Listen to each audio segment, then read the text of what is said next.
The Mannin Line with Andy Wint.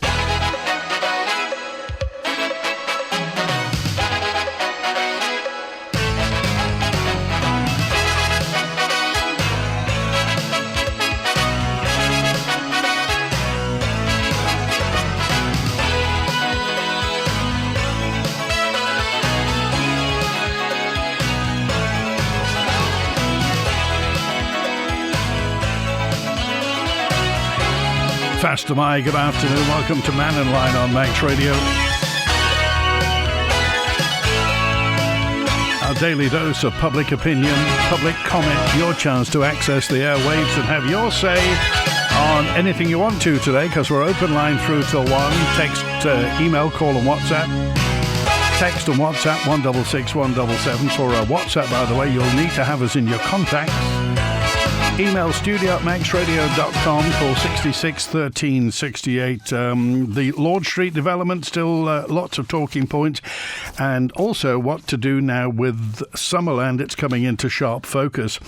It is 18 years, I didn't think it was that long, 18 years ago since Summerland was demolished. Closed in 2004, demolished in 2006. Wow. Doesn't seem that long ago, but it was. So what do you think we should do? The lady who says she's going to sit in front of a bulldozer if there isn't any form of commemoration if anything's done. Well, if anything's ever done. It's been this long, hasn't it? We'll see. Is David with us now? Hi, David. Hi, Andy. Just to clarify, it's my own personal opinion, not an opinion of anything I'm connected with. Right? I'll make that statement clear. It's to do with the Housing Board. Now, I listened to a little clip on Manx Radio and a news item there that said that the Treasury Minister and the Enterprise Minister give the board direction. And I'm sure you'll probably confirm that, or you've heard it, something like that. So now we know who's actually running the board. So why can't we get information from them if two major politicians are in charge of it? Well, they're going to this report's supposed to be published. It's going to be made public and everybody will know everything that's recommended. Well, yeah. When? I mean, this is the issue is, I mean, they're looking at all sorts of things, and the guy was saying they looked at Summerland as well. And I just wondered, if the two politicians are in charge, they probably go back to the Council of Ministers. What is the direction from the Council of Ministers to the board? And which priority did they give? Did they give priority to the QB, or the pub down at Derby Road there, or the Summerland site, or the old prison site, or the school, the old school there? I mean, I'm at a loss, and I'm sure everybody else is at a loss. Well, it seems as though these brownfield sites are just queuing up to have something done with them. And as you say, there is this housing, the report is out. I mean, Mr. Ashford said he didn't want it to sit on a shelf collecting dust. It needs to be acted upon, he said last week. On Mannin Line, he wants a new social housing estate built as soon as possible. And then they say we need 15,000 extra people, and quite where they're going to live, Nobody knows. Well, the other thing is, don't forget the old Jane and the old nurses' home there, is they are definitely a landlord. So who's in charge of it? Who's going to do the appointments? Who's going to say it's going to be rented, it's going to be leased for a little while? And the same thing happens at Glenside, which is now called Summerhill Views. Why can't people get into that particular facility and enjoy life? Do we need to transfer them in the winter? The answer is no. And there was a lady on Facebook saying that she wanted a mother to get into the place and settle down for the summer and enjoy life. And also, I mean, as well as you say, Summerhill Views, what's going to happen to Riatna Bay? What's Albert Terrace? That's a big site there. And of course, it's prime building land just down the road, Derby Square. I mean, those renovated houses are going for 7 figures now in Derby Square. Yeah.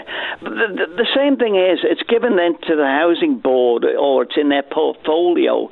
But at the end of the day, it's actually owned by the government. and the government are custodial people to spend the money than what the population want. The population wants housing, don't we? We probably want another sheltered unit somewhere else on the island, or 2 sheltered units. Oh, I mean, David, it's been said we need a care home built per year. Yeah. And I can't believe, really, that, when I left the Parliament out in 2016, all the plans were there. There are loads of plans on the shelf ready to pull off, dust down. Why do they need to go back into architects again and have them reviewed or looked at again? It's called succession planning regarding housing as well, isn't it? Not housing, but occupying Summerhill Views. One would have thought we need X amount of carers, some nurses, a matron, or a senior manager. Where are we? Well, we're nowhere. I mean, recruiting staff for care homes relies largely on immigration. It's a well-known fact. I mean, getting people, anybody, to work in the amount of people you need for care homes, we have no hope of recruiting them internally. Yeah, and the other major thing to push out there too is how much are we actually investing in our own students and people who are not going to university, and saying to them, look, there's a good job in government here. You can be a tradesman, plumber, electrician, joiners, so forth, all the way through. A good labourer is worth his salt on a building site. And we need to get some of those Manx companies involved in building some of them instead of dragging these UK builders over here and just taking the jobs. All right? Interesting. Yep, good point of view. Thanks for calling today. Bye. Good to hear from you. 13 minutes past 12. Was Summerland, and this is a WhatsApp, 985, Summerland was demolished in 1996, not 2006. No, I mean, the kind of new, slimmed-down Summerland was... No, that went on, I think, into the 21st century, didn't it? Because I remember... Do you remember the old cinema in Summerland? We'll see.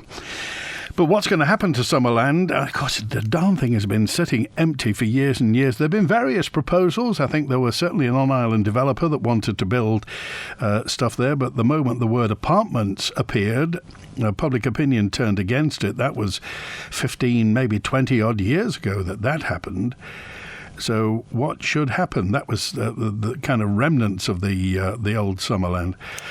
So and nobody quite said whatever happened to the aerotone baths that went out of the health club at the Summerland. They were fantastic, those aerotone baths. Juan's on now. Hi, Juan. How you doing, Andy? It's the Trump supporting misogynistic tinfoil hat conspiracy theorist back on for you. Well, I'm glad you know which drawer you come out of. Oh, tell you what, top drawer today, top drawer. There you go. Just mentioning that, I've got to be quick. I've got another delivery coming. The pandemic treaty that Julian was talking about yesterday. Yeah. Just an update on that. It never met its deadline yesterday. So it's been put back.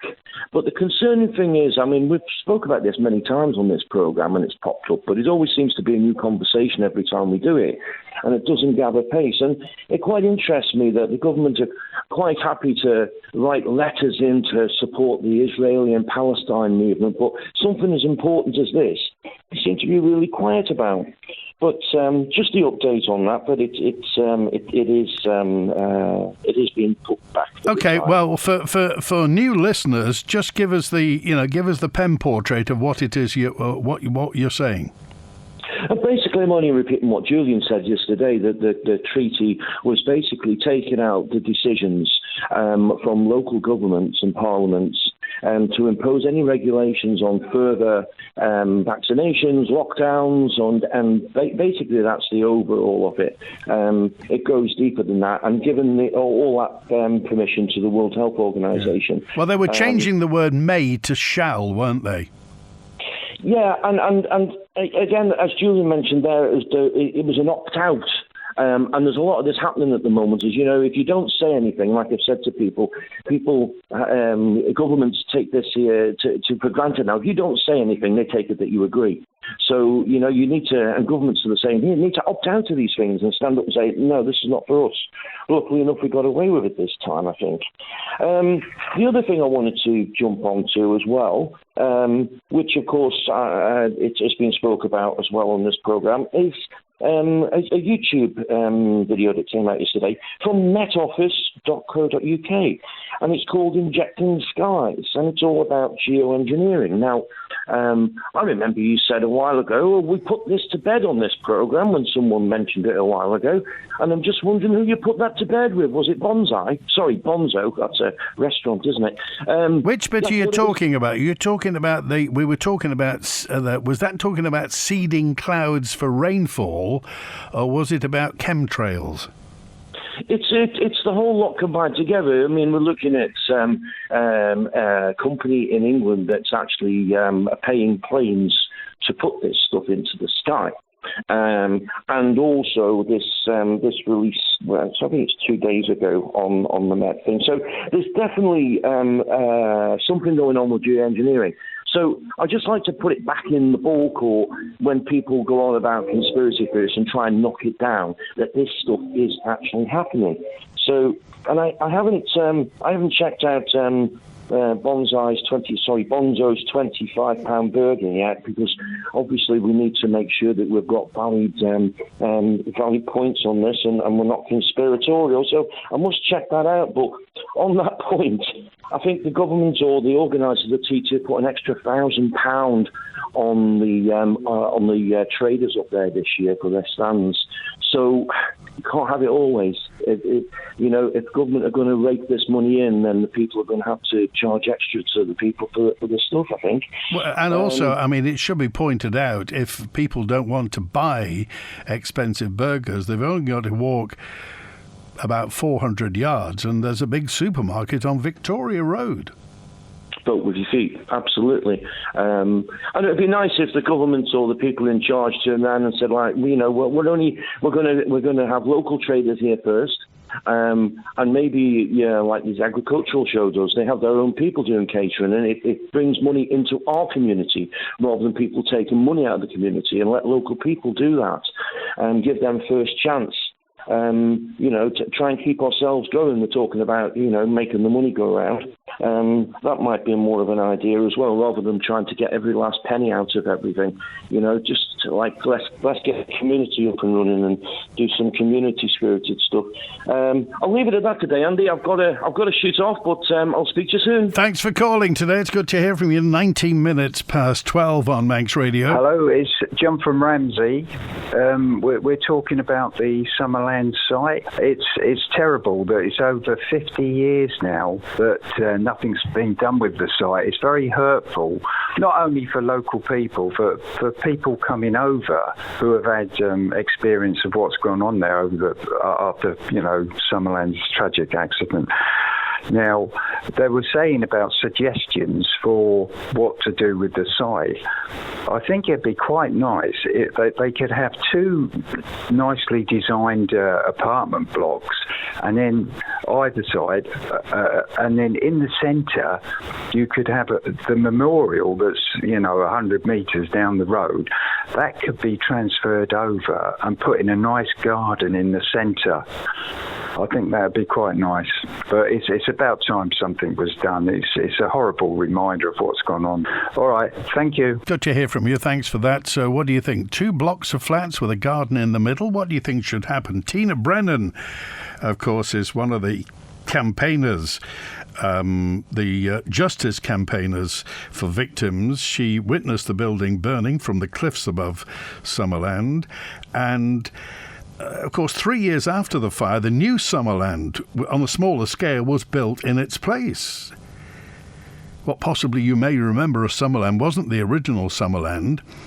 It was a smaller Summerland, and it was there till it closed in 2004 and knocked down in 2006. If you walk along the northern point of Douglas Prom, the ruins are still there against the cliff face. You can see the tiles from the swimming pool. You can see where the diving board used to be. So this is what Tina Brennan has to say about what to do with Summerland. At the moment, it's in the hands of the MDC. So Yeah, I mean, it's ludicrous. It's ludicrous. That site has been for sale. Next year, it'll be 20 years. 20 years of it being derelict, with nothing, no developers stepping forward. And why would they? There's too many issues. It needs to be properly recognised, and we will make sure that it is properly recognised, because I can tell you now that if a bulldozer goes onto that site to turn it into anything other than a substantial memorial proportionate in size to this tragedy, then I will be standing in front of that bulldozer with as many people as I can get, as much press as I can get here and in the UK, and we will make sure that this goes ahead. That's one of our aims of the campaign, is the siting of a proportionate memorial on that site, and also the overturn of the death by misadventure verdict. And that's what we will achieve. There you are. That's Tina Brennan talking about what she thinks should happen to the Summerland site. Proportionate memorial. And as John said, maybe if you're going to build anything, put a garden in the middle and take the Summerland Memorial from where it is at the bottom of Summerhill and put it there. What do you think about it? Text, email, call and WhatsApp. Summerland has been in and out of the news ever since that fire. Crystal, thank you, Crystal, for your note, who just said there's a letter which can be used by our government as a legal instrument to opt us out of the WHO pandemic plan. It's written by Dr. Sylvia Berent of the World Health Responsibility Agency. We need to make our government use this to protect the Isle of Man from losing our human rights and our democracy, says Crystal. Thanks also for that. Regarding the Summerland site, Roger dropped a note in to say, will those campaigning for a memorial on the site be paying for the site and also the memorial and its upkeep, says Roger. Well, the Manx Development Corporation, the government, if you like, owns the site. What's going to happen? Thanks to Desmond, who said, it's £25 for a hamburger because it's due to global warming. Perhaps if it were an insect burger, it will be cheaper, perhaps. And Julian's on. Hi, Julian. Hi, Andy. Yeah, sounds quite stratospheric, those burger prices, doesn't it? Well, it's not compulsory to buy a burger, is it? No. I mean, perhaps it's a gourmet burger, but perhaps it needs a bit more investigation just to perhaps try one out, see what it's like. It might be the best thing since sliced bread. And let's face it, the people who've got those pictures are paying an arm and a leg to be there. Yeah, absolutely. Yeah, of course. Yeah. No. It's the way things seem to be going these days. Perhaps we should stop having this war and then we can get our supply chain prices all the way back where they should be. I totally sympathise with Tina Brennan. I can hear it in her voice. You know, it's something that if anyone looks on YouTube, it just puts in Summerland fire. I mean, you know, it was quite something. Speaking of the surname Brennan, I'd like to comment on a letter on page 12 of yesterday's Examiner newspaper, written by Kate Lord Brennan regarding the assisted dying bill. Kate highlights the potential consequences of the bill, especially in its current form. Kate says that the amendment that she had proposed, but was ultimately rejected, would have given greater oversight and prevented taxpayer funds from being prioritised for assisted dying over palliative care. Now, that was a concern I voiced yesterday, especially if the Isle of Man were to follow Canada's 10% take-up of assisted suicide, which would potentially enrol 90 people on the island per year, which at 10,000 a head, which we've looked at pricings, would cost the taxpayer close to £1 million per annum. And not forgetting as well the potential tsunami of people from the UK if the Isle of Man were to follow Oregon's recent example of waiving residency requirements, which would make assisted suicide legislation here a bit of a money pit for the taxpayer. Kate also mentions that unlike the current proposals, her amendments were supported by the Isle of Man Medical Society and Manx Duty of Care, who, like me, have grave concerns given the repeated loosening of legal safeguards in all the other assisted suicide jurisdictions. And remembering that just last week, yet another physically healthy woman, 29-year-old Zoraia Terbeek, was euthanized because her psychiatrist told her there was no hope for her autism. Whereabouts was that? In Belgium. Zoraia Terbeek, Zorayaterbeek. Quite an easy name. Just put the name in and it comes straight up across 30 hits straight away. But this begs the question, if Manx Duty of Care, full of doctors, the Isle of Man Medical Society, full of doctors, and the lead geriatrician on the island are being ignored, exactly who are the government listening to? The final part of Kate's letter reads, the bill is not fit for purpose. It is not safe. And those advocating for it need to put a lot more work into it and start explaining things if they are so set in their beliefs. It's not enough, though, just to have beliefs or rehearse arguments of compassion when initiating something like this in law and at state level, when you are literally dealing with whether someone may live or die at the hands of someone else. Yeah. So what's your view of the letter? I think she hits a lot of very, very pertinent points. It just seems that on the one side, there doesn't seem to be any kind of recognition that all the experts have grave reservations about this. So I'm just wondering, who is the government listening to if we're ignoring Isle of Man Medical Society, Manx Duty of Care, and the lead geriatrician on the island? She also says that creating a legal possibility for something is different to providing it, and she thinks that this is not being grasped by Keys. So, you know, there's this idea that when you have an option, that will then become an expectation and then an obligation, especially if you've got people claiming discrimination who aren't terminally ill. Well, I don't know whether you heard yesterday, the lady Sue call in, you know, the one whose husband Simon died a horrible death. He was... I did.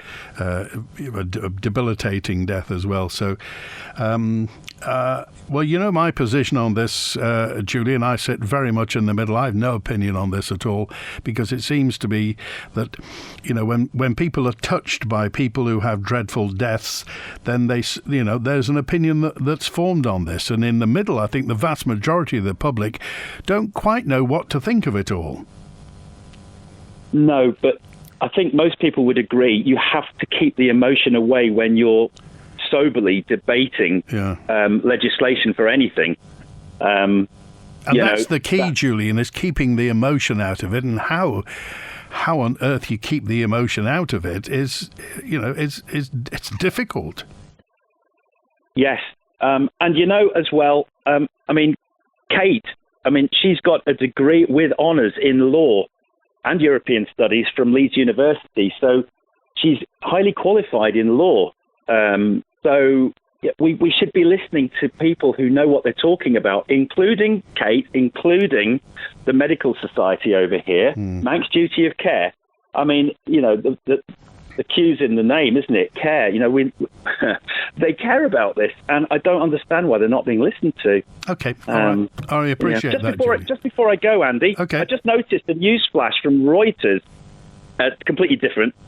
Siemens are mulling plans to axe 4,100 jobs at its wind turbine arm, which represents a loss of 15% of its workforce. Siemens Energy boss Jochen Eichholt told in a message seen by Reuters, "We have to adapt to lower business volumes." This follows an announcement for Siemens Energy and the FT of losses in 2023 amounting to €4.5 billion from its wind turbine arm, following a previous loss to the company of €6 billion. Times are changing for Siemens, it would seem then. Yeah, and it's dead easy to find. Just do an internet search for Siemens Energy to cut 4,100 jobs from wind turbine unit, and it will come straight up with the Reuters webpage. Okay, all right. Thanks, Julian. Good to hear from you. Thanks, Andy. Cheers. Here's a note in from Charles who said, regarding the Summerland site, apparently they can't demolish the remaining structure due to concerns about the stability. There was nothing there. About the concerns about the stability of the cliffs. In that case, why not place large boulders there, cover them with shrubbery and let the site return to nature? Better than what's there now. Well, anything's better than what's there now, isn't it? By all means, place a memorial there to the fire victims. I don't think there should be any development, says Charles. Thanks, Charles, on 598. Thanks for your opinion. I don't know if you've ever walked on the site. A while ago, they used to use it for, I think, some of the fairground residents. The caravans used to be there. It is enormous. It's an enormous site. And, of course, goes up, 3, 4, 5, 6, 7, 8 stories. So quite what to do with it, and whether or not you think the whole site should be a memorial to the people who lost their lives at Summerland, or whether or not you think it's owned by the Manx people, we should use it and possibly make some money out of it and put a memorial as part of it. Anyway, you got any thoughts on this? Oh, talking of renewable energy, we were talking about Siemens and what's happening to the wind turbines. I don't know whether you've seen, there's a video going around by a guy called Paul Burgess, who's talking about renewable energy. And basically, Paul Burgess talks about, well, his main thrust of his argument is how wind turbines on the Isle of Man will basically raise the cost of our energy. And, of course, anybody who uses electricity in the future, if we have the number of wind turbines that are suggested, we'll all pay it. So anyway, Paul Burgess is coming over to the Isle of Man in a few weeks' time. He's going to be on Mannin Line. If you've not spotted the Paul Burgess video, take a look. Just put it into your search engine. Paul Burgess, it's on renewable energy about the Isle of Man. And he talks about the cost, and particularly the when there's no demand for electricity on the Isle of Man, but we're still generating electricity. And who gets the money for the electricity that we no longer use because it's an off-peak period? Interesting. But anyway, Paul Burgess, I think, is going to be giving a couple of talks as well, but he's going to be on Mannin Line. And before that, Kate Lord Brennan and Tim Crookall, the final of our constituency MHKs, Glen Faber and Peel MHKs. Kate Lord Brennan, the aforementioned, and Tim Crookall will be on Friday the 14th of next month. Let's get to the phones now. And Millie's with us now. Hi, Millie. Oh, hi. How do you do?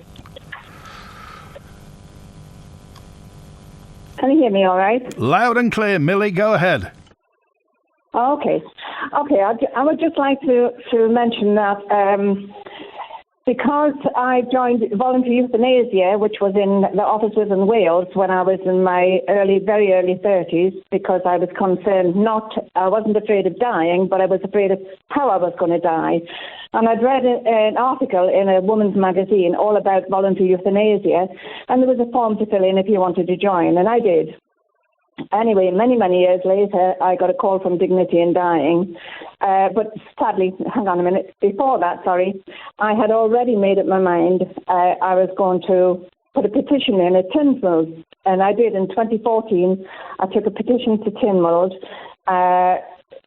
asking for, assisted dying. And I also took a petition 5 years ago. Now, both these petitions I put in before I developed cancer and before I lost my son to cancer in 2021. Now, let me tell you, in 2017, I was diagnosed with breast cancer.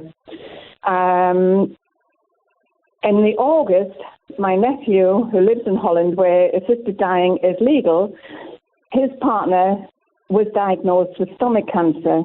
And sadly, she left it a bit too late and she suffered terrible. She didn't want to go into hospital. She wanted my nephew to look after her, to look after at home. So he did. But she also signed up to assisted dying. He said, Auntie Mill, he said, although she was all skin and bone, he said she was a dead weight. He said, and trying to take her to the toilet, he said, she was such a lady, she wouldn't use the commode. He said, and he said, anyway, he said, on the final night, he says, I was almost dragging her to the toilet, bless her, and everything came away, all over, everything. And she said, okay, Rob, it's time. So he called He called the doctors, and next day the family were allowed to come in and say their goodbyes. They were allowed to stay till 6 o'clock. At 7 o'clock, the first doctor came, gave her a sedation. At 9 o'clock, the second doctor came and gave her whatever it is they give. He said after the doctor left, he said, I climbed into bed with her. He said, I cuddled her in. He said, she was snoring her little head off, Auntie Mill, just like she normally does. He said, we both fell asleep. He said, but in the morning she passed over. He said, no more pain. I said, Rob, would you mind if I, mention this during my campaign here on the island? Terrible thing. He says, you tell Dr. Oh, I'm sorry, Millie, your phone line is absolutely cracking up. We'll try and call you back with a better phone line, but we got the start of that, but not the rest of it, so we'll try and call you back. We understand, by the way, that a section of the mountain road from the Victory Cafe to the Cregna Bar is shut. A message just in: a section of the mountain road from the Victory Cafe to the Craig is shut. And Howard's on with us now. Hi, Howard. Hello, Andy. I wasn't going to come on, but I've just listened to the debate on the Summerland site. It's a tragedy we all know and we all appreciate. But do you remember, I'm not quite sure with Sefton Group, I think they were all tied in together in the palace, but lined up in amongst the directors, etc., was Sir Dudley Cunliffe Owen. And he had ideas of building a place, the name will maybe ring a bell, called The Wave, on the Summerland site. But in the meantime, this group of business people had been going around buying up various properties all over different parts of the island, largely in Douglas, and the site down at the bottom of Walpole Avenue, down at the parade, as they call it. That was one of the sites. They bought the houses, demolished them, and that site has remained empty, and there are paper drawings being put forward for a new casino, a car park and everything, but there's nothing materialised. And this is what's going to happen possibly to the Summerland site if they say, well, we're going to hold it all back. You're going to have to get somebody in there. It's going to have to be done. The original Summerland that burnt down, when they put the lower section in, it was basically a sports hall. And there was a discussion, a debate, and they decided to continue calling that Summerland because people would still refer to it as the old Summerland or Summerland. But be careful what is being wished for, because if they're talking about selling the sites and this, that and the other, that site has been empty for a very good reason. The people up above in the houses, I'm led to believe they wanted some serious work done to the cliff, the rock face, which was going to cost a very large amount of money to stabilise. Yeah. And that is why I've been told that part of that concrete structure that was the old swimming baths remains there, because it is part of the supporting walls that are holding what is a crumbling rock face. Yeah, I seem to remember, I don't know whether you recall, I'm trying to remember, it may have been the two Messrs. Priest who were behind a proposal, and I remember at the time it was going to be apartments, and they contended, they said that they could fix the cliff face. It could be fixed and it could be made safe to put apartments there. No doubt it would be. It's not physically impossible, because it's been done all over the world. And they're doing it all the time. You look at Bulgham. That's got stainless steel netting. I think it's stainless steel. It doesn't seem to rust anyway. Bulgham, that was continually falling away, crumbling away bit by bit. And they came in, a company came in and done all that, and that's been like that for a long number of years. And it's not impossible to fix that cliff face, but the buildings up above, the people that own them, and rightly so, they want that now that it's been opened out to the elements again, they would want that fixing and made secure, because their properties then are on an area where it's going to possibly fall away. Well, it's a long way to fall. It is, and I can remember that opening up, and the manager, it was Trust House 40s that had that first of all, the manager, Mr. Beatles, strange enough, and the place was a brilliant idea, but unfortunately, and they didn't prosecute what was the cause of it, and that was a fire in a little hut at the back of the building. But as I say, be careful, because if some of these companies come in, it's a classic example down there at Lord Street now. That's been empty for God knows how many years. The one at the end of Walpole Avenue has been empty, and they hand these things over to other people, then you're going to end up with brownfield sites as moving around, not getting developed, but moving around the people who are making money out of just the site itself. Okay, all right, appreciate that. Thanks, Howard. Good to talk to you. Take care. Bye now. 18 minutes to 1 on Manx Radio, and Howard was talking about Walpole Avenue, and that's, Middlemarch at the moment it is. I think there was one of the original Nobles Baths was there years ago. But do you remember the Royalty Cinema that used to be on Walpole Avenue? Well, the Royalty Cinema ended up as, I think it was a DIY warehouse, wasn't it? But the Royalty Cinema then became the home to an insurance company, and it's a fine building. It's very well done. There's a big figurehead down there. I think it was Amanda Bredner who designed that figurehead. Looks great.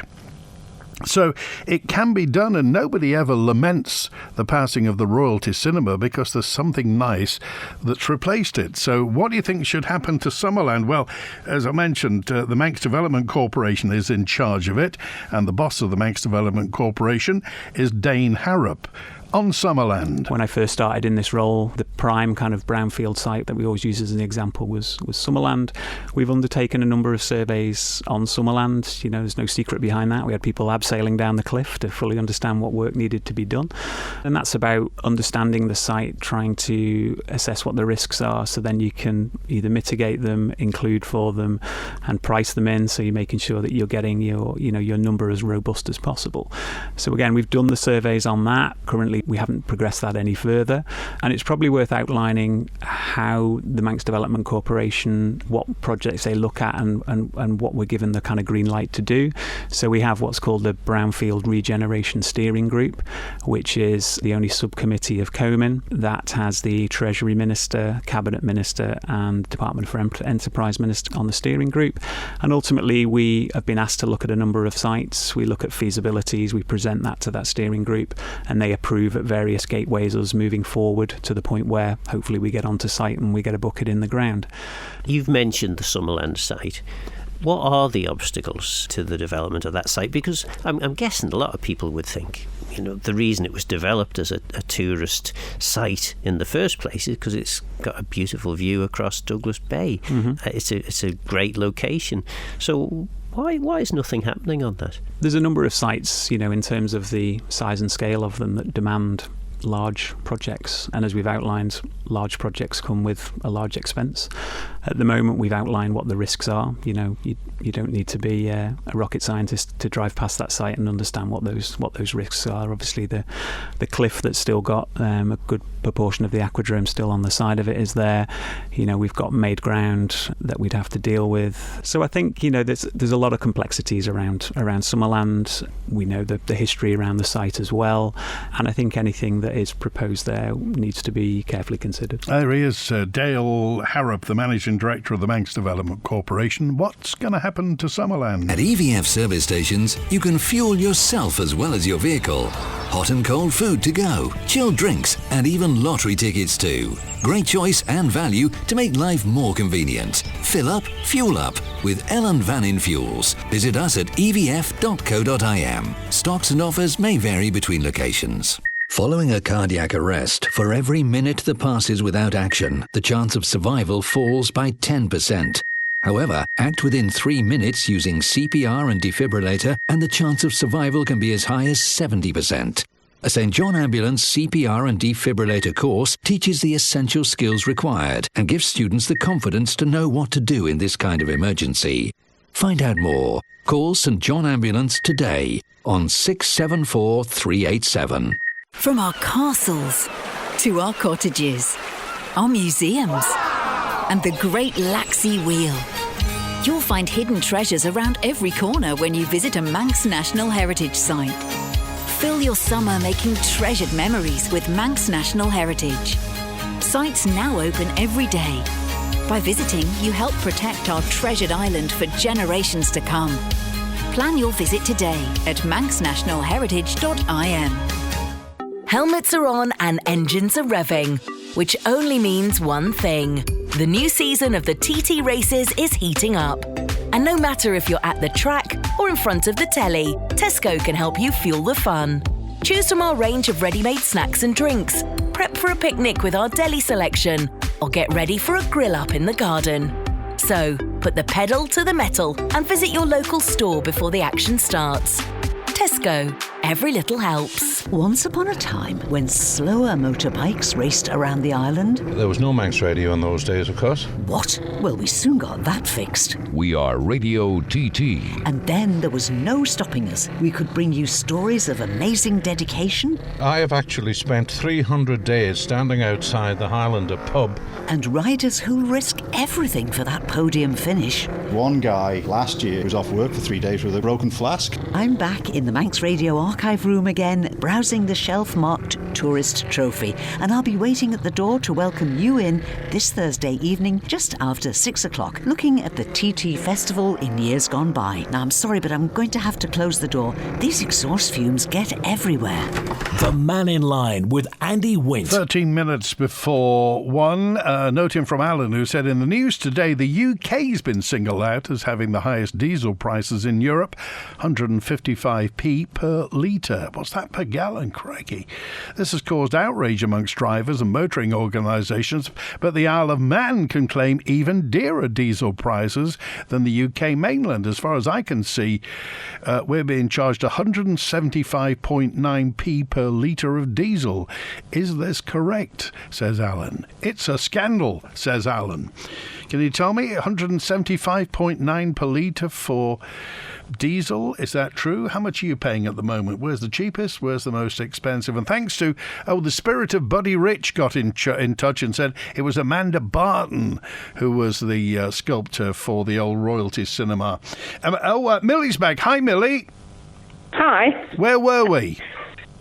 Right, we were where I had told you that my nephew's partner sadly got stomach cancer 3 months after I was diagnosed with breast cancer. Right. And she wanted to stay home. She didn't want to go into hospital. She wanted Rob to look after her. But she signed up to assisted dying. Rob said that although she was skin and bone and, she was a dead weight to take her to the bathroom because she was too much of a lady to use the commode. He said on the final night, he was almost dragging her there, He said, she was so weak and everything and horrendous pain. And he said that all of a sudden everything came away, everything. He said, and she said to Rob, Rob, it's time now, call the doctor. Well, Rob got in touch with the doctor, and the next day, all the family was allowed to come and see her. They were allowed to stay till 6 o'clock to say their goodbyes. 7 o'clock, the doctor came in. He gave her a sedation.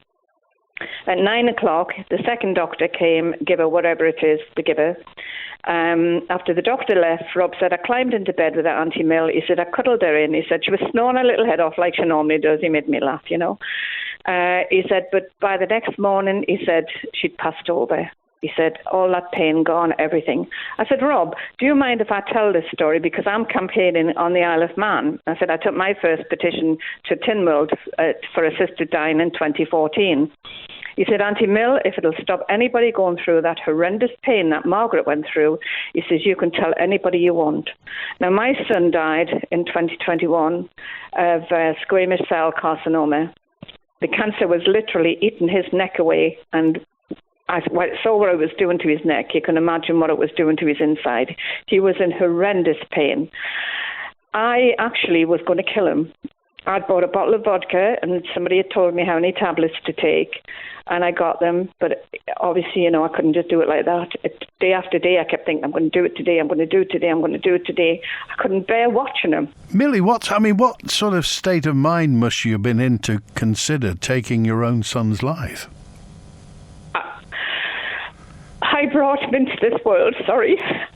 And when I saw him in so much pain, I thought it was my duty to take him out again. And that was horrendous.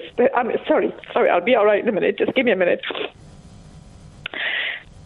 If these people who are against assisted dying, have they really watched somebody they love? Have they ever watched their child? Your child is your child, no matter what age. He was 51 years old, but he was my baby. And to watch him going through what he went through, and when I took the petition the first petition to Tynwald, and we talked about it, and he said, Mum, I think you're doing the right thing, because, we'd had friends and family die, horrific deaths from cancer.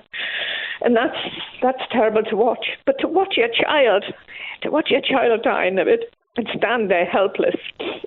Anyway, the morning I was going to do it, I went to his house. And when the door was open, my daughter said, I'm not sure if it was my daughter or his wife, said, oh, he can't even swallow now. And I went and sat in the car and I broke my heart. And I thought, I've left it too late. He's going to have to continue like this till the end. And it was horrendous. It was absolutely horrendous. So all I can say to those people who are against assisted dying, I can only say that you've never, ever watched your child die, because you would do anything to stop it, anything. Okay. And when I spoke to our Rob, it was a sensitive subject. Now, to tell you the truth, I was afraid to talk to him about it, But anyway, I plucked up the courage and he said, Auntie Mill, I'm so pleased you talked to me. He said, you tell anybody. He says, you tell anybody. He says, I watched Margaret go through. He said, what she went through. And he said, if just you telling people out there about assisted dying will help, even just one person, he says, you tell who you want. Okay. So that's why I've come on the radio today, and I'm sorry for having that bit breakdown. Don't apologise for anything, Millie. We appreciate your call in. Okay, thanks for being with us today. Thank you. Good to hear from you. Bye. Thanks for that, Millie. It's 7 minutes before 1. We're out today. Well, remember, every Wednesday, because it's our 60th anniversary year, we delve into Kelly's eye in years gone by, and Peter Kelly looks at Hizzy today. The Steve Hislop statue is on Mannin Line. The Lord Street development, says Roger, how many spaces are there currently? How many of the 81 spaces being made as part of the development will be for the apartments? Well, I think that they'll all be for the apartments, won't they? Therefore, where will those people park who park there daily? Well, it is unauthorised, Roger, but I get your point. But there is, opposite that site, the old Circus Beach, there's a big car park there. And I hear there are prospects for that site as well with the Manx Development Corporation. And when we get the Manx Development Corporation onto Mannin Line, we'll ask them all about it. Thanks to Howie on the phones today. Back tomorrow. WINT. 60 years serving you as the nation station. This is Manx Radio. Kelly's Eye, brought to you by Ellis Brown Architects. Peter, what's Kelly's Eye looking at today in the sunshine?